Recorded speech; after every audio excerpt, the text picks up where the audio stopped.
assento. Talvez da lista de todos os convidados, presbítero Jean, eu fui o único a saber na noite de ontem que estaria pregando hoje, né? Todos os demais há meses aí e vai assim por diante. Eu quero aqui louvar a Deus pela vida do pastor Eduardo, sua digna esposa, missionária Jaqueline, que mesmo com o pequenino Eduardo, ontem ele esteve ali ao lado, né, cultuando a Deus na sala ao lado. Nenenzinho, com esse som tem que poupar o ouvido, enfim, mas ela aqui, mesmo amamentando. Pastor Eduardo, nós estamos vivendo o que há 10 anos atrás eu orei ao Senhor e pedi. Então tudo que os meus olhos têm contemplado ao longo desses anos, realmente é a resposta de Deus a um pedido, é resposta de Deus a uma oração feita. Quando por vezes ali eu dizia a Deus: Senhor, como será? De que maneira será? Entendendo como alguém que conhece um pouquinho do ser humano, que além da mão poderosa de Deus, precisaríamos aqui ter seres humanos, filhos do Deus Altíssimo, que se colocassem na brecha, que se colocassem à disposição do reino. No entanto, o Senhor tem me dado esses grandes companheiros. Aqui está a nossa diretoria representada, nosso corpo de obreiros dirigentes, os dignos pastores de cada congregação e os nossos líderes da escola bíblica dominical, que essa estratégia, pastor Kleber, não nasceu senão no coração de Deus, porque é coisa do Espírito que aconteceu aqui, acerca da importância da escola bíblica dominical compartilhada aos nossos jovens, aos nossos adolescentes. Mas eu quero aqui de uma forma especial me dirigir ao pastor Eduardo e dizer: pastor Eduardo, talvez muitos não entendem onde Deus te colocou, e quando eu me refiro ao Senhor de uma forma específica, estou me referindo à esposa, à família, à casa. O porquê que vocês vivem, o que vocês vivem no lar, e eu posso compartilhar um pouco do seio familiar, o porquê que o Senhor tem vivido no mundo empresarial, que de fato tem alcançado, e aí se pergunta o porquê de tudo isso. Simples, por causa da sua entrega, por causa da sua entrega. É certo que para que um projeto como este se execute, é necessário muitas coisas. É necessário a dedicação do tempo, enfim. Mas tudo começa pelo nível da entrega. E a entrega não é apenas a dedicação de um espaço na agenda, um tempo separado para se dedicar de uma forma específica, é mais ou antes disso. É sobretudo a entrega da alma, a entrega do coração, o eis-me aqui, como de Isaías capítulo 6. Não há palavras de gratidão, não há palavras para expressar, melhor dizendo, a sua pessoa, a sua família, por tudo que vocês têm empregado no reino. Mas fica aqui a nossa palavra de gratidão a Deus e a sua família por tudo isso. Literalmente eu estou diante também de um homem leal, um homem com princípios, um grande companheiro, um amigo íntimo, pessoal, é um irmão, e eu tenho essa alegria de ter durante a minha caminhada lhe conhecido, ou os conhecido. Eu não poderia passar para a eternidade sem ter da parte de Deus essa bênção maravilhosa, essa alegria sem precedentes de ter conhecido a sua família. Louvado seja Deus por tudo. Eu quero aqui uma salva de palmas por este casal, pela Fer, pela Rafinha, pelo Eduardo. Se você está feliz com a vida deste líder que é o pastor Eduardo, você pode dizer glória a Deus. Você pode manifestar dizendo aleluia. E mais uma calorosa salva de palmas. Glória a Deus. Sim, sim. Presbítero Jean agora, mais a missionária Camila, né? Que se junta a todos os líderes do campo, enfim. Palavra de gratidão eterna a todos. Aos adolescentes e jovens que têm também se entregado de uma forma singular, de uma forma especial. Somente a eternidade revelará o que de fato acontece em dias como esses. Pois bem, vamos à palavra do Senhor, Gênesis capítulo 4, e de fato, esta palavra é óbvio que veio do Espírito, porque não sabia nem sequer que iria pregar, mas o Senhor tem algo a falar conosco no versículo 7, do capítulo 4 de Gênesis. Aqueles que me antecederam, dentre a tantos pregadores, e eu falava no carro com a minha esposa, como é maravilhoso poder sentar literalmente para ouvir a nossa juventude. Presbítero Álvaro, que me antecedeu, nosso querido também pregador da palavra, ensinador, Natanael, que coisa maravilhosa, como eu fui ministrado ali de casa, né? Como eu fui ministrado. Que Deus em Cristo continue abençoando essa geração de pregadores, cantores, também muito ministrado pelos louvores, pelos nossos jovens, a banda, que coisa extraordinária. Vamos à palavra do Senhor, em um fato histórico muito conhecido, mas em rápidas palavras faremos aqui uma reflexão. Eu perguntei à minha esposa, falei, amor, por que essa camiseta, eu fico com a sensação que eu estou vestindo ela ao contrário?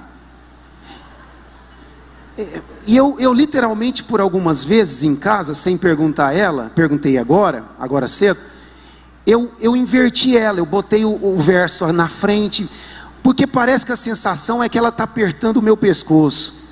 Aí ela disse assim, não, é um negócio de oversize, é isso? Size, né? Eu falei, mas o que significa isso? Não, é porque é a geração gosta. Eu falei, meu Deus do céu, parece que tem alguém me puxando aqui para trás, me enforcando. Eu sou acostumado com aquele negócio assim, né? Aquele negoção assim, vai chamar em V, alguma coisa. Meu Deus do céu, eles fabricaram essa camiseta errada. Mas não, é o novo, enfim, é o novo gosto. Meu Deus, como as coisas mudam, né? Até o colarinho da camiseta mudou. E eu fiquei no passado. Literalmente, mas gente do céu, não é possível. Será que não fizeram o contrário? Não inverteram lá e fizeram a impressão da estampa atrás e era para ser na frente? Enfim, mas não, é assim mesmo. As coisas mudam, mas o Espírito permanece o mesmo. Vamos à palavra do Senhor, que assim diz o texto sagrado, em Gênesis capítulo 4, versículo 7, na versão que eu tenho em mãos, mas deixa eu ler aquela que está ali na tela, para que todos me acompanhem. Se bem fizeres, não é certo que será certo, ou aceito, melhor dizendo, vamos novamente, se bem fizeres, não é certo que serás aceito, e se não fizeres bem, o pecado jaz à porta, e sobre ti será o seu desejo, mas sobre ele deves dominar. Na versão que tenho em mãos diz assim: se tu fazes bem, não serás aceito, Caim, e se não fazes bem, o pecado jaz à porta, e para ti será o desejo dele, e tu deves governar sobre ele. Curva a sua cabeça e ore comigo. Deus eterno, majestoso e maravilhoso, nesta manhã aqui estamos, depois de experimentarmos, comermos da tua palavra sacrossanta ao longo deste trabalho, não somente de hoje pela manhã, mas também ontem à tarde e à noite. Mais uma vez, ó Espírito Santo, estamos aqui para ouvi-lo. Use-nos da forma que o Senhor tem usado a todos. Prepare os nossos corações, a nossa mente, a nossa alma, para que a gente possa entender o que teu Espírito quer falar conosco. Sempre orando e orando no teu nome, no nome de Jesus. Diga amém. Diga assim: a marmita já está quase pronta. Teremos almoço na igreja. Não saia, almoce aqui, porque é bem provável que você nesse intervalo do almoço encontre a sua amada. Sabia disso? Não é assim?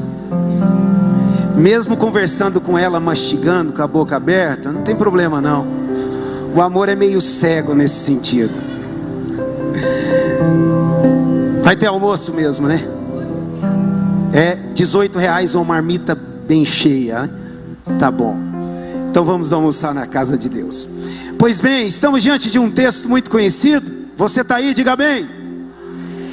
É um texto muito conhecido. Uma palavra que vem ao encontro do nosso coração, porque ao orar ao Senhor, depois de saber que aqui estaria, hoje pela manhã, o Senhor me trouxe essa palavra de uma forma maravilhosa, porque tudo que vem dele é maravilhoso, é extraordinário. Esse texto sagrado traz muitas mensagens, muitos ensinamentos, presbítero Rodrigo, e cabe a nós refletirmos um pouco acerca do que o Espírito quer dizer. Pois bem, Moisés está aqui agora escrevendo este primeiro livro, como os demais 4 livros que se seguem, e ele está falando com aquela geração que havia saído do Egito. Uma geração que traz dentro de si o Egito, costumes, hábitos, irmão Samuel, que traz dentro de si muitas coisas que precisam ser tiradas. É lógico que a intenção deste autor sagrado é fazer com que aquela geração entendesse, agora na particularidade ou na intimidade, que o Deus que havia se revelado a Abraão, Isaque e Jacó, poderia se revelar a eles de uma forma também profunda e especial. Esta geração está a ouvir Moisés, e Moisés está de forma inspirada, recebendo da parte de Deus a mensagem. O Espírito Santo toca no seu íntimo, toca na sua alma, toca no seu espírito, e ele agora tem a condição de escrever a história. Moisés não esteve presente durante esta história, durante este fato que lemos. Moisés vai aparecer na história muito tempo depois, mas o Espírito aqui esteve presente. O Espírito é aquele que sonda, é aquele que perscruta, é aquele que sabe o que se passa no mais profundo do nosso ser. Ele começa a escrever, e a história começa a partir de Gênesis 1, a história da criação. Percebemos claramente, estamos estudando isso na nossa escola bíblica dominical, que a Santíssima Trindade já estava presente. Deus Pai agora, por meio do verbo, por meio da palavra, por meio do agente que cria todas as coisas, Jesus Cristo, e na força do Espírito Santo, agora tudo passa a ser gerado, criado.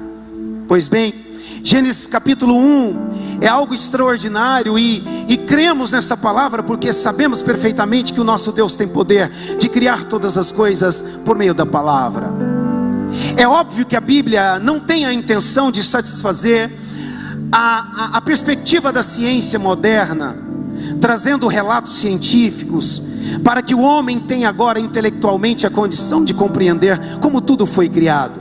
Pelo contrário, a intenção do autor divino, que agora é compartilhada ao autor sagrado Moisés, é fazer com que aquela geração cresce no Deus Todo-Poderoso, cresce naquele que tudo pode, naquele que tudo faz. E ele está convocando essa geração a exercitar a fé. E é por meio de palavras e por meio das narrativas, como acontecera no passado, em dias de Moisés, agora no passado, ele trazendo a história à memória, é que ele está convocando aquela geração dos seus dias a crer no Deus que cria todas as coisas. Gênesis capítulo 2, nós vamos ver a narrativa que está também ali trazendo quase as mesmas coisas do capítulo 1. É óbvio que em uma cronologia diferente, em uma sequência, melhor dizendo, diferente, até porque o tema do capítulo 2, não desconectado do capítulo 1, mas ele tem um outro enfoque, ele tem uma outra perspectiva. Chegamos no capítulo 3, porque o capítulo 1 e 2, irmão Jonathan, é um capítulo que vai narrar aquela geração no jardim. Sabe por que o povo tem sede de justiça? E eu não me refiro apenas à justiça divina, mas todo homem tem dentro de si o desejo de viver em uma realidade de paz, de viver em um ambiente de sossego, de fazer com que as injustiças sociais sejam reparadas. É porque ainda carregamos, e eu não me refiro apenas à igreja, mas em todos os seres homens, os seres humanos, melhor dizendo, carrega dentro de si um resquício do jardim do Éden. É por isso que nós temos dentro de nós alguma coisa ligada ao desejo de viver em um ambiente de paz. É por isso que um filho, quando encontra no seu lar um ambiente de luta, de brigas, enfim, de discordâncias entre o pai e a mãe, mãe e o pai, um ambiente violento, ele começa a indagar a si mesmo: por que eu não nasci em outra família? Por que eu não sou fruto de um outro casamento? Por que eu não surgi de um outro lar? É óbvio, porque carregamos dentro de nós alguma coisa ainda do jardim do Éden. Porque no jardim do Éden desfrutavam da paz que excede todo o entendimento. Foi dito aqui por um dos pregadores acerca da paz que excede todo o entendimento. O porquê que gostamos de paz? O porquê que o mundo está cheio de promessas políticas dizendo: vamos acabar com a guerra, vamos acabar com os conflitos, vamos acabar com a tensão entre as pessoas, entre as nações. E todos desejam viver esse tempo, viver uma realidade assim. É porque dentro de nós existe alguma coisa ainda que nos faz lembrar do Éden. Mas o Éden não apresentava essas oportunidades simplesmente por ser um jardim dentre toda a criação. O Éden não apresentava a paz que excede todo o entendimento, o sossego, a harmonia, o equilíbrio, o amor, simplesmente por ser o jardim que Deus criou. Porque Deus criou tudo. Deus não criou apenas o jardim. O jardim foi feito para que o casal fosse lá colocado. Então a questão não está no jardim, nunca esteve no jardim. A questão está naquele que desce no jardim. A questão está na presença daquele que na virada do dia, ele tem o prazer de descer no Éden e se relacionar de uma forma íntima e pessoal com o homem. Todos nós temos o desejo e temos alguma coisa do Éden, mas a gente se prende ao ambiente. Não é isso que a sociologia moderna prega, dizendo que talvez a prosperidade do homem, ou o sucesso do homem, se dará quando nós conseguirmos influenciar o nosso meio, no sentido da nossa realidade. Isto é, somos levados a acreditar que somos frutos do meio. Isso significa que talvez hoje eu faça alguma coisa porque o meu meio no qual eu cresci, de um certo modo me ensinou. Eu replico as coisas que eu aprendi e coisas erradas, porque o meu meio que fui criado lá dentro de casa, no seio familiar, é isso que eu acessei, é isso que eu tive ao longo da vida. Somos levados a acreditar que o meio é que nos forja. Somos levados a acreditar que o ambiente é que nos molda. Mas observa que aquele casal estava num ambiente perfeito, Aquele casal estava vivendo uma realidade de amor, equilíbrio, paz. No entanto, decidiram fazer o que fizeram. Decidiram praticar, master, o que praticaram. O capítulo 3 não acontece do nada. O capítulo 3 não acontece porque de alguma forma Deus cometeu injustiça com o homem. Por que Deus me fez assim? Por que Deus me colocou naquela minha casa, naquele meu lar? Ou por que eu tenho o pai que eu tenho? Ou por que eu tenho a mãe que eu tenho? Ou por que eu vim dessa origem e não da origem do meu amigo que tem um pai maravilhoso? Não é assim? A gente é levado a acreditar que é o meio. A gente é levado, irmã pastora Ana Cristina, que acreditar que o ambiente é que nos forja. Note que este casal está em um ambiente perfeito, no ambiente mais belo. Embora tudo que Deus criou é belo, mas o jardim era especial. O jardim tinha algumas particularidades, eu sei disso. No jardim se encontrava a árvore da vida. E é tão interessante a árvore da vida, abro um parêntese, que Deus ali no jardim do Éden já apresentou algo profundo. O que é, pastor? Simples. Observa que Deus fez o boneco e soprou nas narinas, e o homem se tornou alma vivente. Repita assim após mim: alma vivente.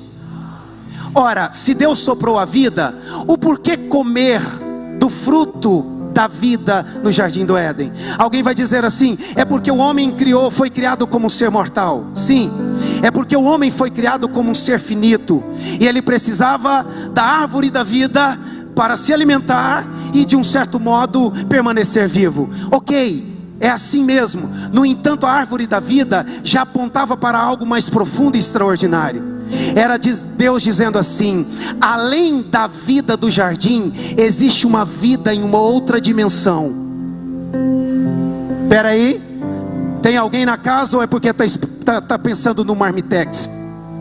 Vem aqui, é Deus dizendo assim: olha, além da dimensão do jardim, aqui vocês têm vida. Eu soprei nas vossas narinas o fôlego de vida, mas a vida aqui é passageira, a vida aqui termina, a vida aqui tem limite, a vida aqui é uma vida que é interrompida pela morte.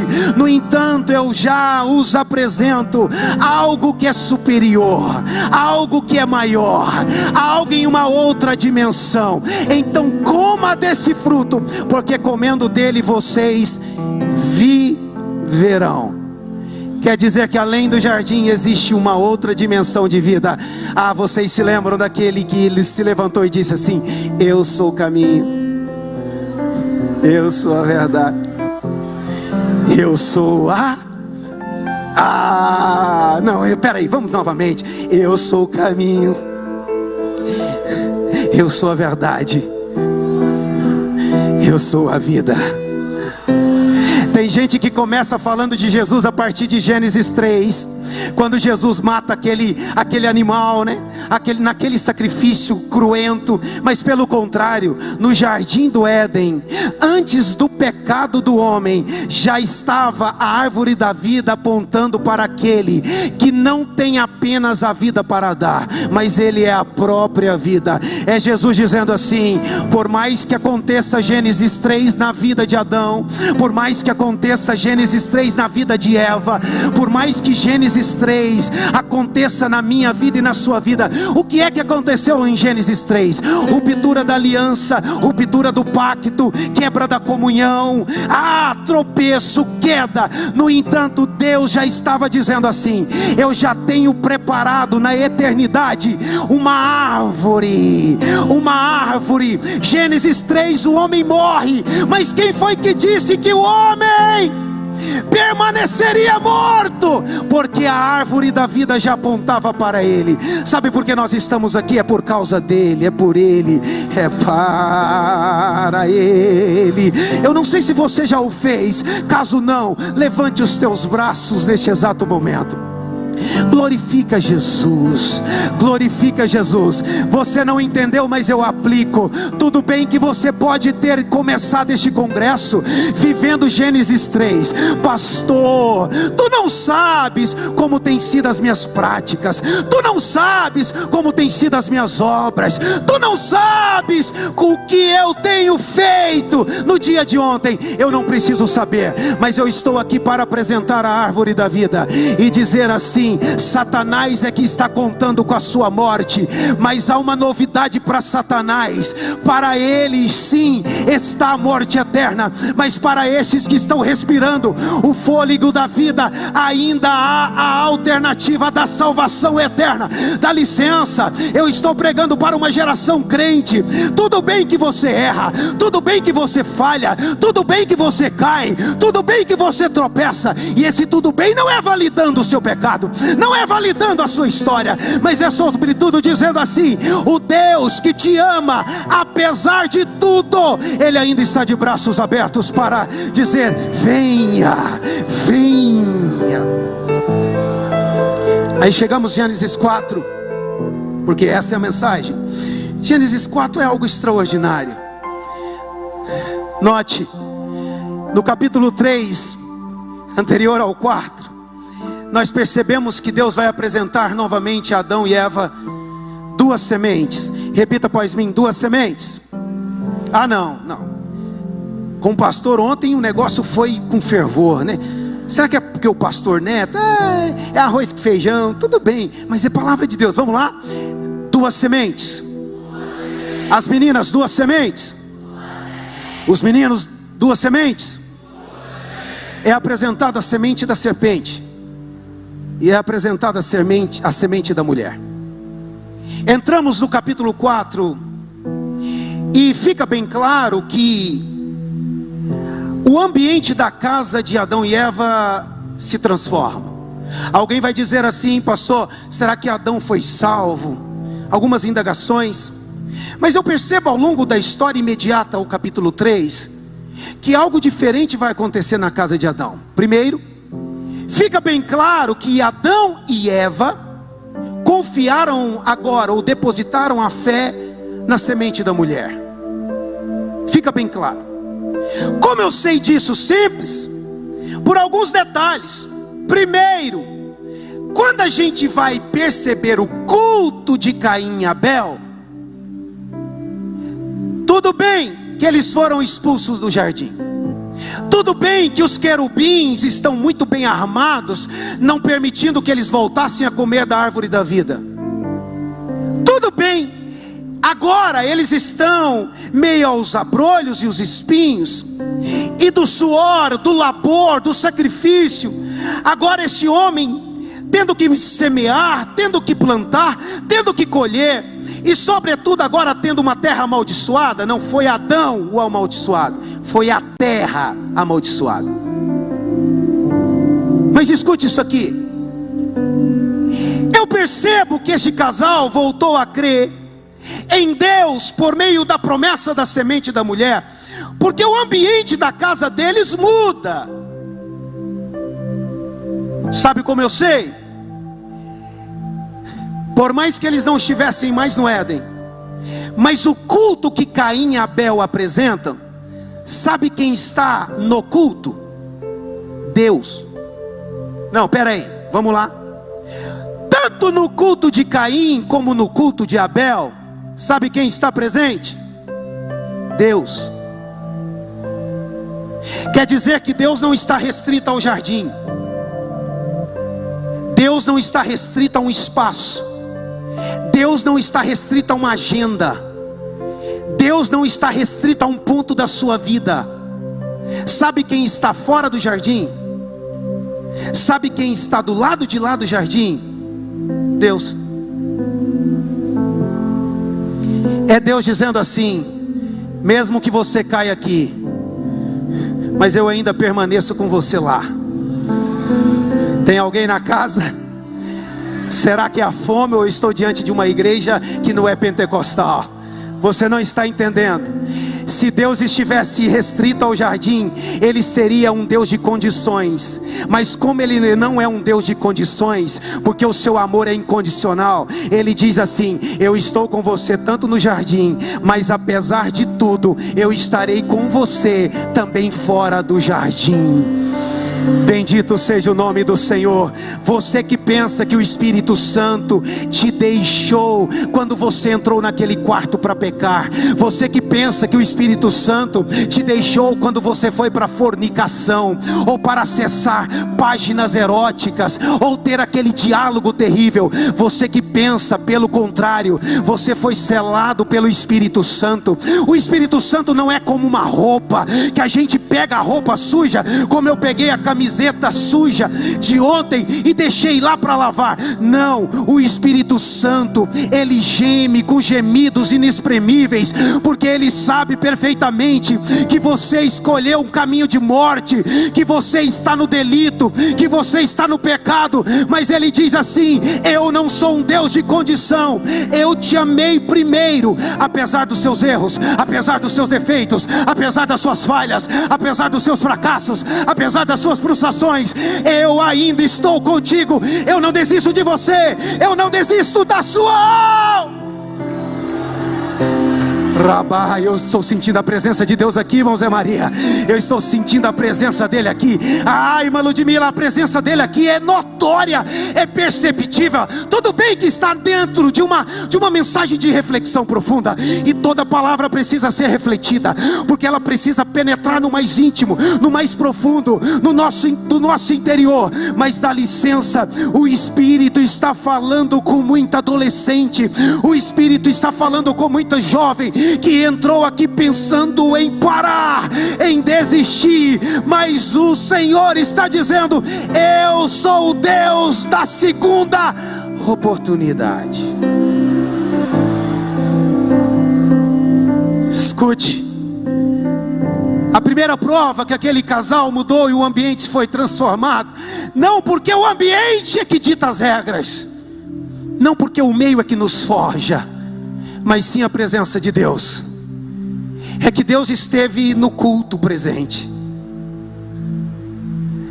Outras provas, o próprio nome de Caim, quando no capítulo 4, versículo 1, diz assim: e Adão conheceu Eva, sua mulher, e ela concebeu e teve Caim, e disse: concebi um homem do Senhor, Yahvé.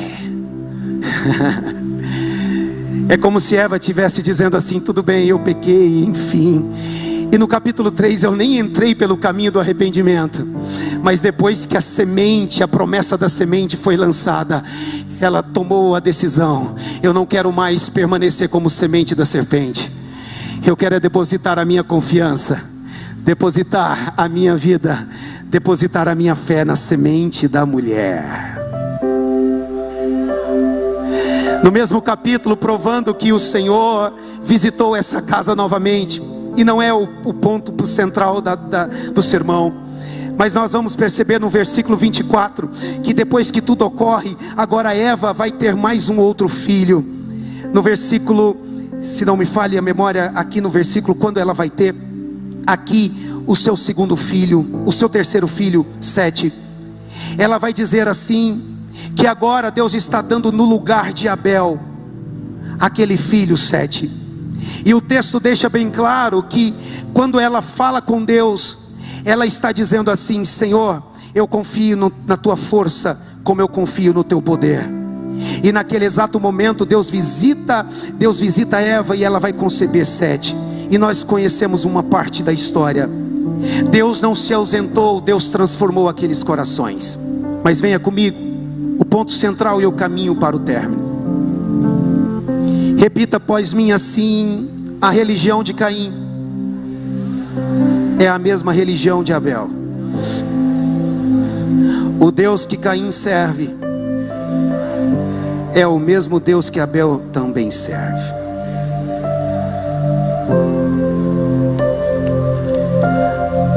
Não há duas religiões no capítulo 4, há uma única religião. E a religião que está em questão não é uma religião pagã. A religião que está em questão é a religião ao Deus vivo. É a verdadeira religião. Poderia dizer à luz de Tiago, é a religião bíblica. O segundo ponto interessante é que o Deus que Caim serve é o mesmo Deus que Abel também serve. Isso significa que os dois se relacionavam com o mesmo Deus.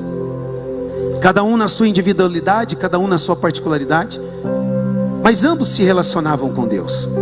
Até aqui não há nada diferente. Até aqui não há nada estranho. A religião é a mesma, o Deus é o mesmo. E é tão interessante que ambos tomam a decisão de apresentar elementos a Deus. E entenda bem, naquele tempo, quando se apresentava diante de Deus, ali se apresentava uma oferenda. E uma oferenda naquele tempo, como nos dias de hoje, de uma forma distorcida, a deuses estranhos, nada mais era do que o reconhecimento de que havia alguém superior a si mesmo. Então, se pegava elementos daquele tempo e apresentava a quem se cria. E esses elementos eram ofertados por quê? Porque ali era um ato literalmente de reconhecimento ou consciência de que nós aqui somos seres humanos, mas existe um ser que é maior do que nós, que é superior a nós, que nós precisamos satisfazer a sua justiça, satisfazer o seu querer, satisfazer a sua vontade. Então, tanto Caim e Abel buscaram elementos. E venha comigo. Caim vai pegar parte do fruto da lavoura que ele havia plantado. Abel vai pegar da gordura, diz o texto, e vai pegar da primícia do seu rebanho, da primícia do seu rebanho, para oferecer a Deus. Venha comigo, o que esse texto não quer dizer? A diferença aqui da adoração de Caim e Abel nunca esteve no tipo dos elementos ofertados a Deus. Nunca esteve. Já vi muitos pregadores, jovens pregadores, tomem cuidado em replicar o que a Bíblia não diz. Replicar porque se ouve e aquilo vai passando de geração a geração. Eu sempre ouvi que o ponto aqui está no tipo da oferta. E aí, como Deus lá na frente vai ensinar para o povo de Israel que a oferta cruenta, isso apontava para Jesus, o ponto aqui nunca esteve no elemento escolhido. Nunca esteve. Até porque até Gênesis 2 não se ouvia falar em morte de animal. E a ocupação de Adão era jardineiro, cuidador, plantador do Éden. E em todo o tempo até Gênesis 2, todos os elementos que Adão usava para ofertar a Deus eram oriundos da terra. Então não bate. O ponto aqui, pastor Alisson, não é o tipo do elemento que eu busco para oferecer a Deus.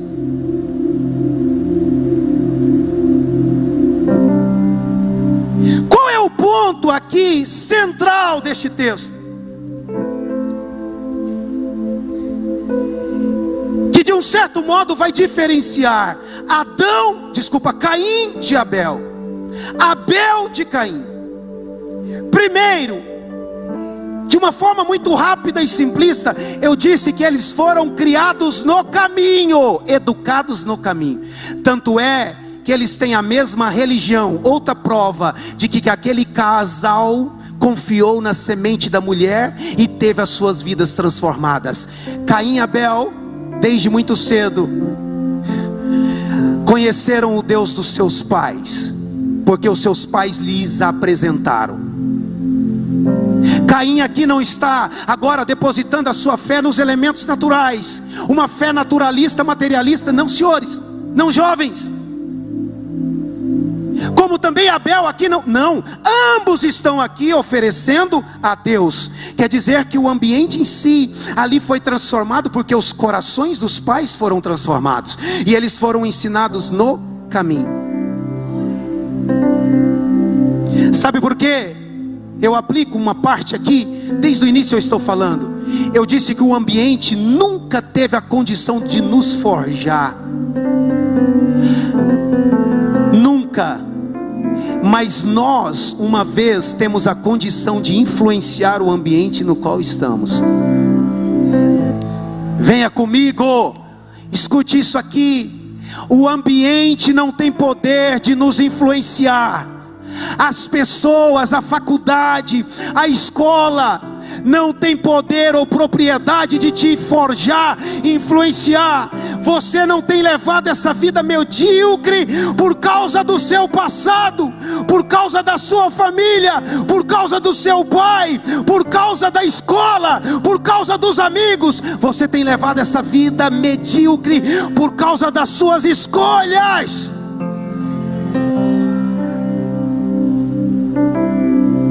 Nós decidimos.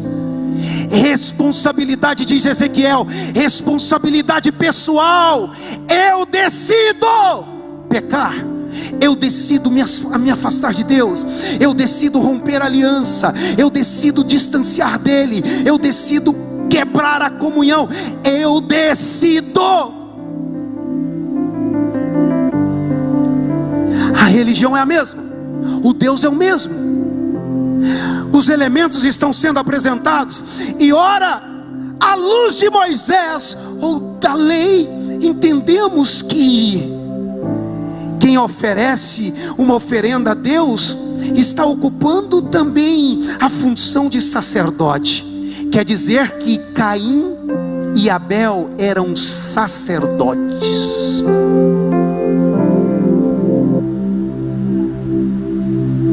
Oficiais de Deus na terra. Era quem Deus havia acreditado todos os elementos, todas as funções do seu reino aqui junto à terra, a terra amaldiçoada. Mas esses homens agora têm a mesma condição daquilo que aprendemos lá na frente à luz das Escrituras, de trazer as coisas erradas a Deus. Porque o que acontecia em dias de Moisés, simples, o homem pecava, e ali ele oferecia um sacrifício, e quem fazia aquele sacrifício era o sacerdote. Então a ocupação, a função do sacerdote era trazer o homem novamente a Deus. Ele pecava, o relacionamento se quebrava. Ele pecava, a aliança também se quebrava. Mas agora o sacerdote tinha a função de apresentar a Deus a oferenda, e agora Deus deliberar perdão. Aqui no capítulo 4, ambos são sacerdotes.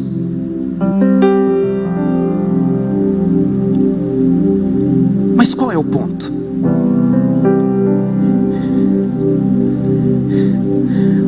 O ponto central dessa mensagem é que aquilo que Jesus havia dito para a samaritana, parece que teve um prenúncio justamente aqui. Abel entendeu o que Caim não entendeu. Abel entendeu que o Senhor está à procura dos verdadeiros adoradores, que o adoram em espírito e em verdade. Você está entendendo o que o Espírito Santo está falando conosco aqui nesta manhã? Abel entendeu o que a samaritana entendeu lá na frente, que a questão não está na religião, a questão não está no cerimonial, a questão nunca esteve nos elementos do culto. Tudo bem que você traz a Bíblia e faz muito bem, tudo bem que você traz as revistas da escola dominical e faz muito bem, tudo Tudo bem que você traz muitos elementos para o culto, até o seu lencinho é necessário, porque aqui você derrama suas lágrimas de quebrantamento diante do Senhor. Tudo bem, isso são elementos também importantes, mas o que é necessário é a entrega do seu coração.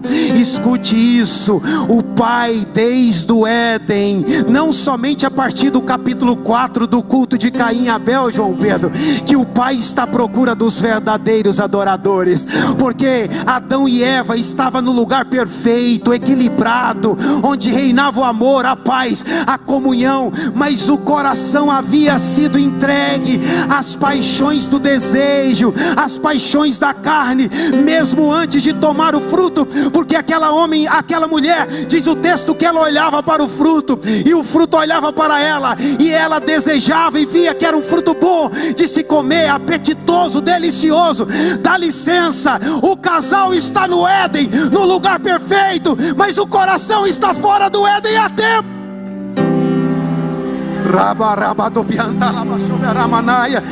Dá um lencinho aí, por favor. Aleluia, aleluia. Tem gente que está aqui fisicamente, tem gente que participa da ceia. Fisicamente é uma coisa bela. Tem gente que sobe no altar, tem gente que canta maravilhosamente bem, tem gente que toca maravilhosamente. Porém, entenda isso, não basta isso.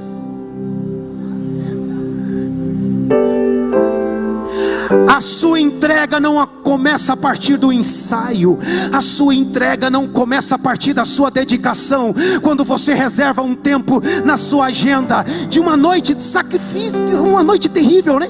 De segunda-feira ensaiar, a sua entrega não começa a partir daí. A entrega, jovens, não começa a partir do altar. Dá licença, tem gente que vem aqui e aparentemente está entregando tudo, mas no íntimo nunca entregou nada. Mas o Pai está à procura dos verdadeiros adoradores que o adorem em espírito e em verdade. Dá licença, tudo bem, eu creio plenamente que eu estou diante da melhor de todas as gerações, de todos os tempos e de todas as épocas, porque temos acessado coisas que os nossos pais não acessaram. Que coisa maravilhosa! No entanto, existe um porém na sua vida. Essa geração só será vitoriosa, essa geração só vai chegar a lugares que nós não chegamos, nós não acessamos, se a presença do Senhor estiver. Sim, eu entendo isso. No entanto, a entrega precisa começar do íntimo, a entrega precisa começar do mais profundo do ser. Tem gente que pensa que o culto começa no templo, mas o culto não começa no templo, o culto começa no íntimo, o culto começa no profundo. Meu Deus do céu! Você está aí, você pode glorificar ao Senhor. O Senhor está falando contigo nesta noite, o Senhor está falando comigo. Por muito tempo, jovens, eu entreguei a minha religião, por muito tempo eu entreguei o meu tempo. Diga de passagem, eu já contei isso. Um dia eu entrei lá naquela salinha que o presbítero Tiago está, aquela que dá apoio médico, aquela salinha que na ocasião era o gabinete pastoral. Numa terça-feira eu disse assim: hoje de segunda para terça, eu vou orar a noite toda. Já era pastor, tem 10 anos isso. Eu vou orar a noite toda, eu vou jejuar o dia de amanhã, o tempo todo, irmã Daniela Medeiros. Eu vou jejuar, irmã Jéssica. E aí sim foi, eu vim para cá na segunda e orei a noite toda e tal, e pedindo poder, e pedindo para que Deus se revelasse, e pedindo para que todos contemplassem a glória de Deus. Tudo bem, a oração estava num sentido bíblico. Aí no dia seguinte eu não comi, eu não bebi água. Eu até disse: Senhor, para pregar eu preciso beber uma aguinha, me libera lá no horário da mensagem, porque o jejum era de pão e também de água. Pois bem, aquela noite foi a pior de todas, aquele culto foi o pior de todos. Não porque o Senhor se ausentou do culto, não porque os irmãos não vieram, não porque a casa estava cheia ou vazia, não. É porque aquele dia eu trouxe elementos para o culto, mas o meu coração não veio, o meu coração não chegou. Na segunda noite eu entrei na sala, mas o meu meu coração ficou fora. Na segunda, eu estava ainda na sala, mas o meu coração distante. Aí até o dia que eu ouvi o Senhor dizendo: quem foi que disse que eu pedi os elementos da terra, ou os elementos do seu rebanho? Quem foi que disse que eu preciso de sangue? Quem foi que disse que eu preciso de cereal? Quem foi que disse que eu preciso do seu tempo? Eu preciso, não. Vamos parar com isso do melhor. Antes do melhor, precisa ter uma entrega do profundo. Eu vou repetir: antes do melhor, é necessário entregar o profundo. A mensagem de ontem, o texto de ontem, foi justamente poder no interior do homem, pessoa do Espírito Santo no interior do homem. Dá licença, até quando essa namorada vai tomar conta do íntimo, do teu íntimo, do seu coração? Até quando esse namorado vai governar os seus sentimentos? Até quando esse instinto da homossexualidade vai reinar dentro dessa casa? Quem precisa reinar aí dentro é o Senhor Jesus Cristo. É aquele que vive, é aquele que reina, é aquele que salva, é aquele que cura, é aquele que liberta, é aquele que transforma, é aquele que redime, é aquele que levanta, é aquele que sara, é aquele que dá licença. O Senhor está aqui nessa noite, nesta manhã de domingo, e Ele está movimentando as águas. Eu estou diante da geração, dessa geração que vai muito longe, porque entende perfeitamente que tudo começa do mais profundo. É Ele quem visita o mais profundo. Esse sentimento não pode governar a sua alma.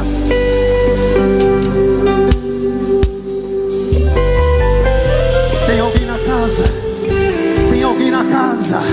Eu não sei se essa mocidade está cansada, pastor Eduardo, mas tem alguém na casa. Eu estou pregando para essa geração. Eu disse que essa geração vai chegar onde nós não chegamos. Eu disse que essa geração vai alcançar o que nós não alcançamos. Eu disse que essa geração vai galgar patamares que nós não galgamos. E você ainda não deu glória. No entanto, você precisa entender que será possível. Tudo bem, Deus tem dito assim, ó. Sabe o que Deus tem falado, irmão Samuel? Que essa igreja é um celeiro de pregadores, que essa igreja é um celeiro de cantores, minha sogra querida. Essa igreja vai enviar gente para os 4 cantos da cidade. Eu creio nessa promessa. No entanto, o Pai ainda está à procura dos verdadeiros adoradores que adorem em espírito e em verdade. Adore em espírito e em verdade. Eu quero ser o primeiro. Onde está o segundo?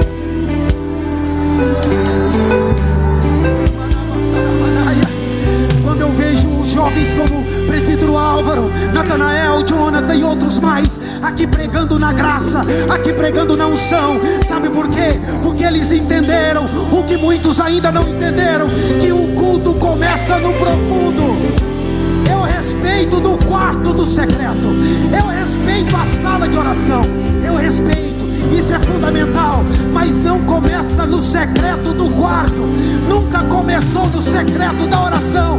Começa no mais íntimo, começa no mais profundo, começa no interior. Dá licença, cadê você? Me ajuda aqui. Glória a Deus. É assim mesmo, irmão Cássio, é nessa espontaneidade. Cadê os pregadores que estarão indo? Cadê os cantores que estarão indo? Cadê eles? Cadê os professores de escola dominical que subirão aqui com graça? Não seja um momento, lágrimas vazias, sem avivamento. O nosso amor não seja fingido, honrado com os lábios, nos corações esquecidos. Foi de que vale ter a noite. Nossos ensaios serão diferentes a partir do momento que essa geração começar a entender que a coisa começa no profundo, que a coisa começa no íntimo. Os nossos cultos, a nossa escola bíblica dominical musical, os nossos louvores, as nossas ministrações, a profecia será diferente a partir do momento que esta minha geração, eu acredito em vocês, jovens, eu acredito em vocês. Sabe por que eu acredito em vocês? Não é porque vocês são ovelhas sob os meus cuidados, não, senhores, não é porque vocês fazem parte da Decatalão. Eu acredito em vocês porque Deus acreditou primeiro. Será que você está entendendo essa verdade do Espírito Santo aqui nesta manhã? Deus acreditou primeiro. Deus sabe de tudo. Ele dá detalhes da sua vida. Porém, Ele acreditou em você.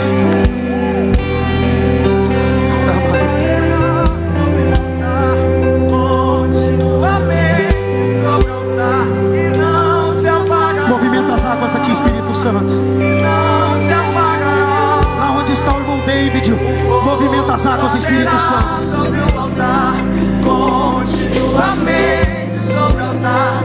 Movimenta as águas, Espírito Santo, nesse auditório. Movimenta as águas, Espírito Santo, aqui nesse altar. Fogo arderá sobre o altar, continuamente sobre o altar, e não se apagará, não se apagará. O fogo arderá sobre o altar, continuamente sobre o altar, e não se apagará, não se apagará. Escute, eu já termino. O culto de Caim não tem devoção. O culto de Abel tem devoção. Alguém pergunta assim: pastor, o que é devoção à luz da Bíblia? Simples. Devoção à luz da Bíblia não é só adoração. Por isso que adoração não é somente um hino que se canta. Por isso que tem gente que canta muito bem, mas não adora, não oferta, e Deus não recebe. Eu amo afinação, irmão Tiago, vocês sabem disso, e eu sou exigente. Eu ouço vocês no segundo tempo para ver como é que está a afinação. Afinação da guitarra, Vini, afinação da caixa. A gente ouve. Deus me deu um ouvido meio musical. Eu amo afinação, mas tem gente, irmão Geise, que sobe aqui e canta muito bem afinado. Ele faz bem, mas não entrega o seu louvor, não entrega a sua adoração. Enquanto tem gente que chega aqui, como a minha esposa no passado, hoje não, hoje ela está afinadíssima. Inclusive eu quero que ela seja a próxima cantora do Uniad 2027. Está muito afinada, mas antes era muito desalinhada. Mas por vezes ela pegou a harpa cristã lá dentro de casa, as crianças sentadas, eu do lado querendo parar, e ela começava assim: mais Cané.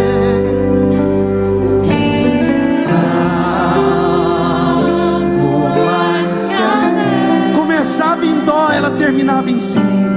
Mas o João Pedro é prova, minha casa era visitada por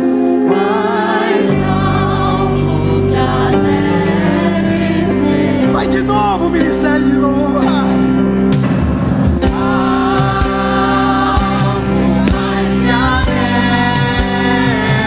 A minha casa era tomada da glória. O poder de Deus inundava a sala.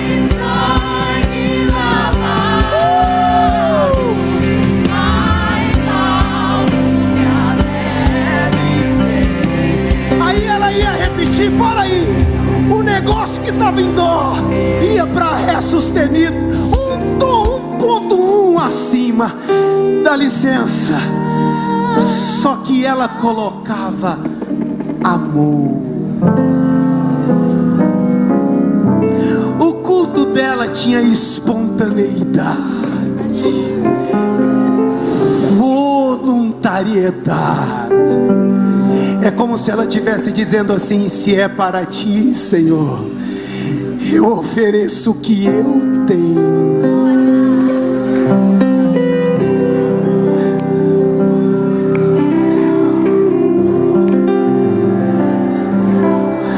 Será que você está sentindo Ele aqui? Ele está pronto a receber a sua adoração, e sobretudo a porção já está pronta a ser deliberada sobre você. E também, por fim, as comportas do céu já estão abertas, e o trono da graça está dizendo: onde está um coração contrito? Onde está um coração verdadeiro? Onde está a geração de Abel? Onde está? Cadê ela? Onde é que eu posso encontrar? Aí o Espírito sai a procurar. O Espírito sai a procurar como a águia. Aí ele pousa e pousa. Tem momento que ele acha, mas tem momento que ele não acha. Se ele, dá licença. Diz o texto, a questão bíblica aqui não é que Abel era perfeito e Caim não. Não é que Abel não tropeçava e Caim tropeçava. Não é que Abel pecava, ou desculpa, não pecava e Caim não pecava. Não é isso, porque Deus não está à procura do teu pecado. Deus está à procura do teu coração. Aí o Espírito, como a pomba,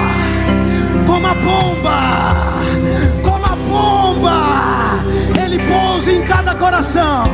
Ele encontra pecado, ele encontra falha, ele encontra coisa que não presta, ele encontra intenção má. No entanto, se ele achar um coração, ele está à procura nessa tarde, e ele está a derramar. Dá licença, enquanto o ministério de louvor sobe o tom, a glória de Deus, a glória de Deus, a glória de Deus, a glória de Deus, a glória.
Você não sabe o que está acontecendo aqui nessa manhã.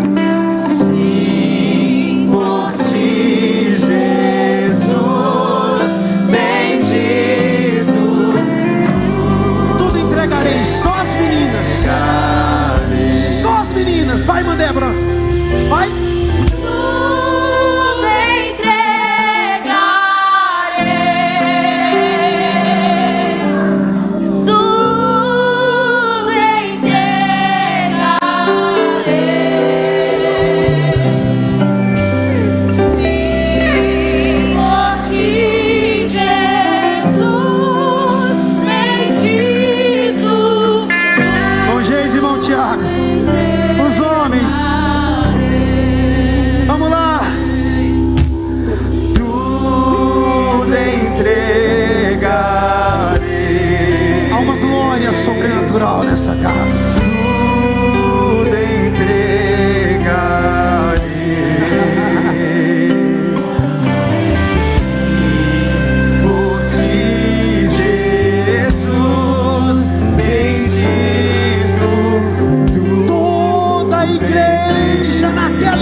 de assembleia.